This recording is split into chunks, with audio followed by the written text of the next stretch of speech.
আসসালামু আলাইকুম রহমতুল্লাহ বারকাত।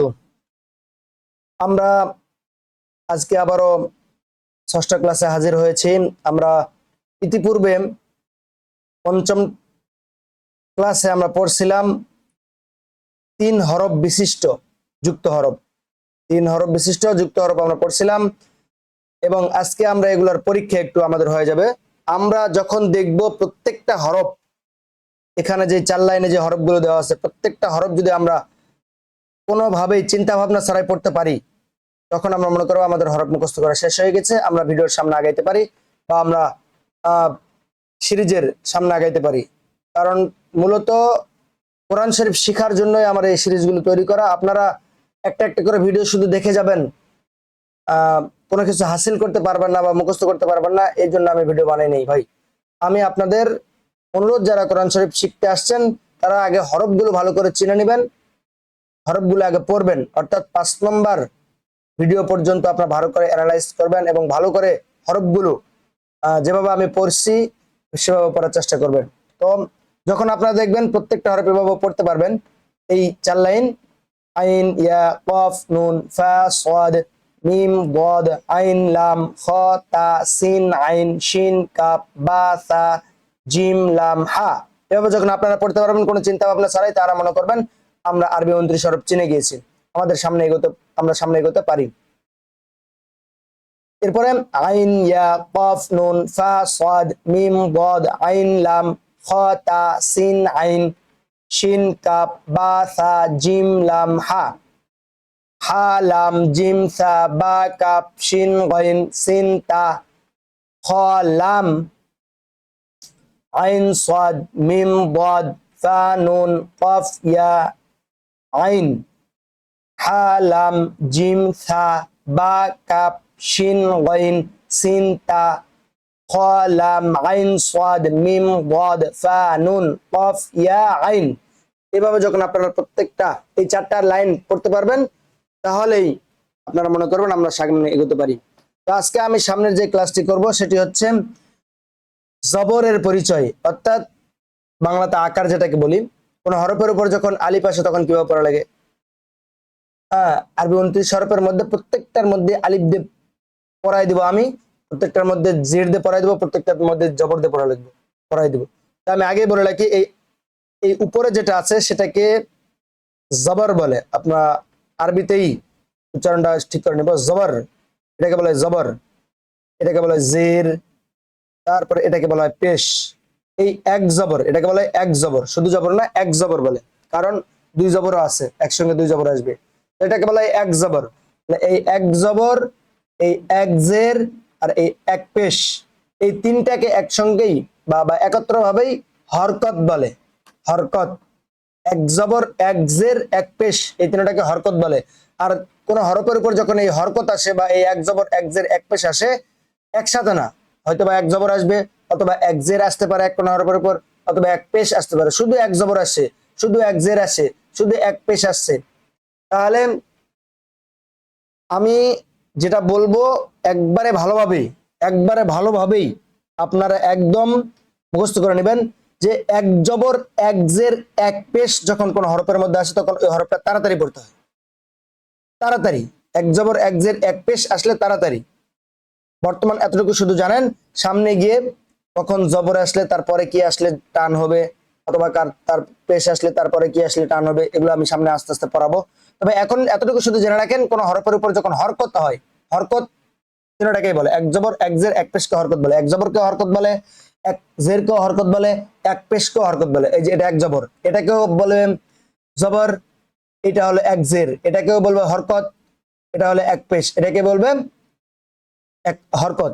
তাহলে এক জবর, এক জের, এক পেশকে হরকত বলে। আজকে আমরা এই হরকতের উচ্চারণ শিখবো, কোন হরফের উপর আসলে কিভাবে হয়।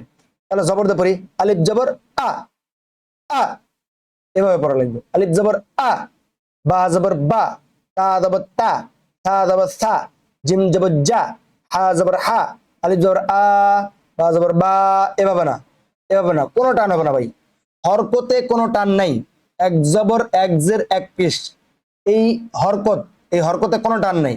আপনি যদি এটা মাথার মধ্যে গেঁথে নিতে পারেন, তাহলে মনে করবেন আপনার জন্য কোরআন শরীফ সামনে তাড়াতাড়ি পড়াটা আপনার জন্য একদম ইজি হয়ে যাবে। হরকতে কোনো টান দেওয়া যাবে না। কোরআন শরীফের মধ্যে যখন কোনো হরফের পর হরকত আসবে তখন তাড়াতাড়ি পড়ে যেতে হবে। আলিফ জবর আ, বা জবর বা, তা জবর তা, সা জবর সা, জিম জবর জা, হা জবর হা, খ জবর খ, দাল জবর দা, দাল জবর দা, র জবর র, জা জবর জা, সিন জবর সা, শিন জবর শা, সদ জবর স, বদ জবর দ, ত জবর ত, জ জবর জ, আইন জবর আ, গইন জবর গ, গইন জবর গ, গইন জবর গা না।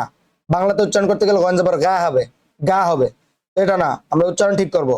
আরবি থেকে পড়ার একমাত্র কারণ হলো আমরা উচ্চারণ ঠিক করব। উচ্চারণ যদি আমরা ঠিক না করতে পারি তাহলে আমরা পড়তে পারবো না ভাই।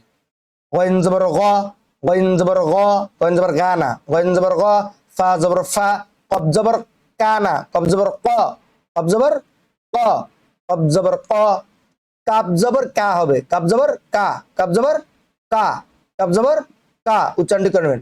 কব জবর ক, কাব জবর কা, লাম জবর লা, মিম জবর মা, মিম জবর মা, মিম জবর মা, নুন জবর না, ওয়াও জবর ওয়া, ওয়া জবর ওয়া, ওয়া জবর ওয়া, ওয়াও নয়, ওয়া জবর ওয়াও নয়, ওয়া জবর ওয়া, ওয়া জবর ওয়া, হা জবর হা, হা জবর হা, উচ্চারণ ঠিক করা লাগবে। এখানে হা জবর হা আছে, এখানে আছে হা জবর হা, এটা হলো খসখসা।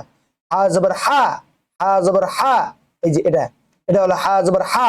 আর এখানে যেটা আছে সেটা হলো হা জবর হা, হা জবর হা, হা আর হা দুটোর মাঝে পার্থক্য আছে। হামজা জবর আ, হামজা জবর আ। এখানে আলিফ জবর আ কেন বললাম? আলিফের উপর একটা কথা মনে রাখবেন, এই আলিফের উপর যখন জবর জের, আলিফে যখন জবর জের পেশ হবে তখন হামজার উচ্চারণ দেবে, এটার উচ্চারণ দেবে। আলিফ ঠিকই আছে কিন্তু জবর জের পেশ হলে এই হামজার উচ্চারণ দেবে। আলিফ জবর আ, এই যে আলিফ জবর আ, এখানে হামজা জবর আ। ইয়া জবর ইয়া, ইয়া জবর ইয়া, ইয়া জবর ইয়া, ইয়া জবর ইয়া, উচ্চারণ ঠিক করবেন। উচ্চারণ যে যত ভালো করে করতে পারবে তার জন্য কোরআন শরীফ পড়া তত সহজ। ইয়া জবর ইয়া, ইয়া জবর ইয়া, ইয়া জবর ইয়া। এরপরে প্রত্যেকটা শব্দ আমি যেভাবে পড়ে দিলাম সেভাবে আপনারা বার জবর কি হয়, তার জবর কি হয়, সার জবর কি হয়, জিমের জবর কি হয়, এটা ভালো করে পড়ে নেবেন। এবার জেড পরে দেখেন, আপনারা একটু ভালো করে দেখেন। বেশি কথা বললে ভিডিও লম্বা হয়ে যাবে, এজন্য আপনি শুধু পড়াই দিচ্ছি, আপনারা ভালো করে শুনবেন। হামজাজের ই, হামজাজের ই, হামজাজের ই, হামজাজের ই, হামজাজের ই, উচ্চারণ তাড়াতাড়ি। হামজাজের ই, বাজের বি, তাদের তি, এরকম না।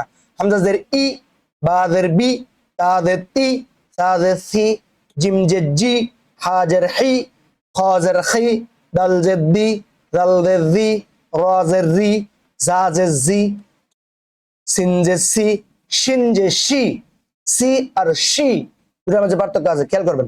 সি আর শি, সজ্জে সই মোটা করা হবে, সজ্জে সই। আমরা যদি সজ্জে সি বলি তাহলে সিনের আর সদের মাঝে পার্থক্য থাকবে না, সদ মোটা হবে। সজ্জের সই, সজ্জের সই, সিনজে সি, সজ্জের সই, বজ্জের বই, দজ্জের বই। দজ্জে দুই দি দি পড়ি তাহলে দাল আর দদের মাঝে পার্থক্য থাকবে না, খেয়াল করে পড়া লাগবে। দজ্জের দুই।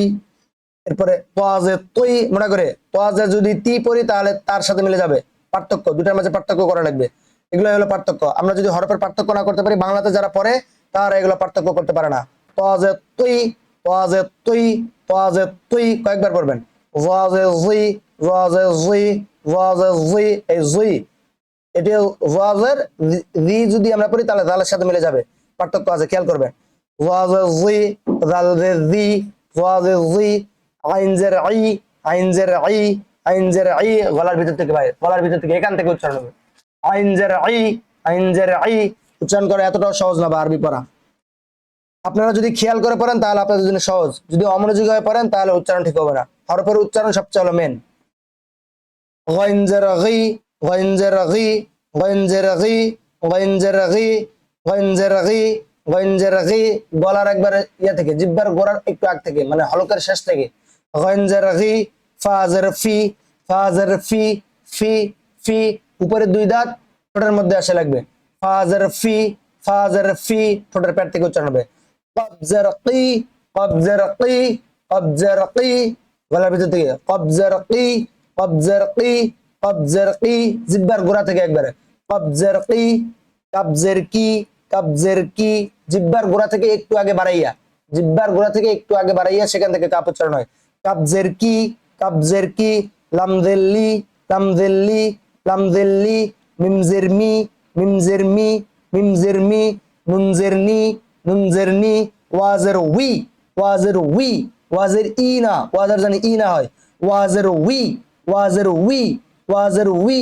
উচ্চারণ ঠিক করবেন ভাই। উচ্চারণ যদি আপনি ভালো করে শিখতে পারেন তাহলে আপনার জন্য কোরআন শরীফ সহি, একদম শুদ্ধ।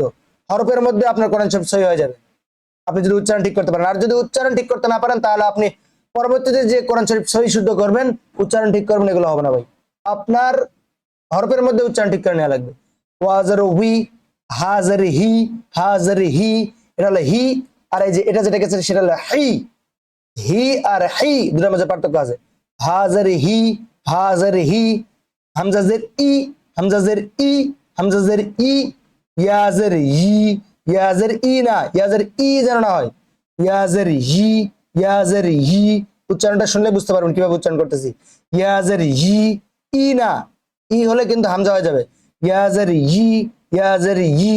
এরপর পেজ দিন। এখানে হরফ মানে হরফগুলো একটু উল্টাপাল্টা করে দিচ্ছে, কিন্তু উচ্চারণ, পেশের উচ্চারণ যেটা সেটা হয়ে যাবে। দেখেন আপনার আমি পড়াই দিচ্ছি। বা পেশ বু, ওয়া পেশ উ, বা পেশ বু আর ওয়া পেশ উ, বু নয়, ওয়া পেশ উ নয়, বু নয়, ওয়া পেশ উ, বা পেশ বু, ওয়া পেশ উ, তা পেশ তু, ওয়া পেশ তু। এটা তু আর এটা হলো তু, পার্থক্য। মানে ভাই দুই হরফ একসাথে দিচ্ছে পাশাপাশি, মানে দুইটার উচ্চারণ করার পার্থক্য করতে পারি, সেই জন্য এটাকে বলা হয় তমিজের হরফ, মানে পার্থক্য করানোর হরফ। কোন হরফের সাথে কোন হরফ মিলে যায় এটা যেন আমরা বুঝতে পারি এবং উচ্চারণগুলো যেন ঠিক করি, সেজন্য দেখেন পাশাপাশি দিয়েছে। অনেকে ওয়া পেশ বু পরে, ওই জন্য বা আর ওয়াও দুটা পাশাপাশি দিয়ে বলছে। বা পেশ বু, ওয়া পেশ হু, উচ্চারণ পার্থক্য হবে। তা পেশ তু, ওয়া পেশ তু, মোটা করে উচ্চারণ হবে। তা পেশ তু, তা পেশ তু, ওয়া পেশ তু, সা পেশ সু, সিন পেশ সু, সদ পেশ সু, শিন পেশ সু, জিম পেশ জু, জাল পেশ জু, জা পেশ জু। তাহলে এখানে তমিজের হরফ, তমিজ বলতে পার্থক্যকরণের হরফ, মানে কিছু কিছু হরফ আছে পাশাপাশি হরফ উচ্চারণ করতে গেলে দুইটা একই রকম উচ্চারণ হয়। তো এরকম যেন না হয়, যার কারণে এখানে এই হরফগুলো দেওয়া আছে। যেমন বা আর ওয়াও দুইটার উচ্চারণ অনেকে এক করে ফেলে, এরকম যেন এক না হয়। অনুরূপ ভাবে তা আর ত দুটার উচ্চারণ একই রকম হয়ে যায়, এরকম যেন না হয়, যার কারণে এখানে হরফগুলো পার্থক্যকরণের হরফ কিছু দিছে। তা পেশ সু, সিন পেশ সু, সু নরম করে আর সু একটু শক্ত হবে। সদ পেশ সু, শিন পেশ সু, জিম পেশ জু, রাল পেশ জু, জিম পেশ জু শক্ত, রাল পেশ জু নরম। ঝা পেশ জু, ওয়া পেশ জু, জু আর জু দুটার মাঝে পার্থক্য আছে, খেয়াল করবেন, একটা মোটা একটা পাতলা। ঝা পেশ জু, ওয়া পেশ জু, হা পেশ হু, হা পেশ হু, হু আর হু দুটার মাঝে পার্থক্য আছে, একটু খেয়াল করবেন। হা পেশ হু, হা পেশ হু, উচ্চারণ তাড়াতাড়ি, হরকতের উচ্চারণ তাড়াতাড়ি ভাই। খ পেশ হু, আইন পেশ উ, হামজা পেশ উ, আলিফ পেশ উ, ইয়া পেশ ইউ, ইয়া পেশ ইউ উচ্চারণ হয়, খেয়াল করবেন। ইয়া পেশ ইউ, কপ পেশ উ গলার ভিতর থেকে, কপ পেশ উ, কাপ পেশ কু, উ আর কু দুটার মাঝে পার্থক্য আছে। ডাল পেশ দু, দত পেশ দু, দু মোটা করে আর দু পাতলা করে। নুন পেশ নু, র পেশ রু, গইন পেশ গু, লাম পেশ লু, ফা পেশ ফু, মিম পেশ মু, ইয়া পেশ ইউ, ইয়া পেশ ইউ উচ্চারণ হবে ইয়া পেশ ইউ। তো আজকের মতো এই পর্যন্ত। আজকে হলো হরকত পড়ালাম। আমি আবার একবার বলি, হরকত বলা হয় এক জবর এক জের এক পেশকে। আর হরকতের উচ্চারণ সবসময় তাড়াতাড়ি হয়, কখনোই হরকতের উচ্চারণ কখনোই দেরি করা যাবে না। মনে করেন বার জবর বা, পাশে যদি আরেকটা বা আসে তাহলে বার জবর বা, বার জবর বা, বাবা, তাড়াতাড়ি উচ্চারণ হবে। তো উচ্চারণের ক্ষেত্রে কোন রকমের ঘাটতি করা যাবে না, তাড়াতাড়ি, যেখানে তাড়াতাড়ি হবে সেখানে তাড়াতাড়ি, যেখানে টান হবে সেখানে সামনে আসবে, কোন জায়গায় টান হবে, নিয়ম আছে, নিয়ম কানুন আছে, এগুলো সবকিছু সামনে বলা হবে ইনশাল্লাহ। তো আজকের মতো এই পর্যন্তই। হরকতের পরিচয় আমরা জানবো। যারা আজকের ভিডিওতে সরাসরি ক্লিক করছেন কিন্তু পিছনের ভিডিও কারোর কাছে পৌঁছায় নেই বা পান নাই আপনারা, তাহলে শুরু থেকে কোরআন শরীফ যদি শেখার নিয়ত থাকে তাহলে ভিডিও শুরু থেকে নিয়ে 5টা পর্বে আমরা হরফের পরিচয় দিয়েছি বিভিন্ন ভাবে। তো আমরা আগে হরফের পরিচয়গুলো জেনে নিব, এরপর আমরা হরকতের পরিচয় ক্ষেত্রে আসবো। তো আজকে আমি হরকতের পরিচয় দিলাম, শুধু এক জবর এক জের এক পেশ, এক জবর কেও হরকত বলে, এক জের কেও হরকত বলে, এক পেশ কেও হরকত বলে। তো মনে রাখার জন্য এক জবর এক জের এক পেশকে হরকত বলে, আমরা এতটুকু জানবো। আর হরকতের উচ্চারণ তাড়াতাড়ি হয়, এটা মনে রাখবেন সব সময়। হরকতের উচ্চারণ কখনো কোনো সময় হরকতের উচ্চারণ দেরিতে হয় না, হরকতের উচ্চারণ তাড়াতাড়ি হয়। বা জবর বা, বা জবর বা, বা জবর বা, তিনটা যদি থাকে তাহলে বা বা বা বা বা বা, মানে তাড়াতাড়ি। শিন জবর শা, যেমন এখানে আলিফ জবর আ, বা জবর বা, দুটা যদি আমি একসাথে পড়ি তাহলে কিভাবে হবে? আবা আবা আবা, এরকম করে না, এরকম করে পড়া যাবে না, হরকতের উচ্চারণ তাড়াতাড়ি। তো আজকের মতো এই পর্যন্তই। চ্যানেলে যারা নতুন আছেন তারা সাবস্ক্রাইব করবেন, এবং যারা কোরআন শরীফ শিখতে চায় আপনাদের আরো যারা বন্ধু বান্ধব আছে তাদের সবাইকে ভিডিও শেয়ার করে দিবেন, এবং যারা চ্যানেলটি সাবস্ক্রাইব করেননি চ্যানেলটি সাবস্ক্রাইব করবেন। এতটুকু আশা রেখে আমি আজকের মতো ক্লাস শেষ করতেছি। আসসালামু আলাইকুম ওয়া রাহমাতুল্লাহি ওয়া বারাকাতুহু।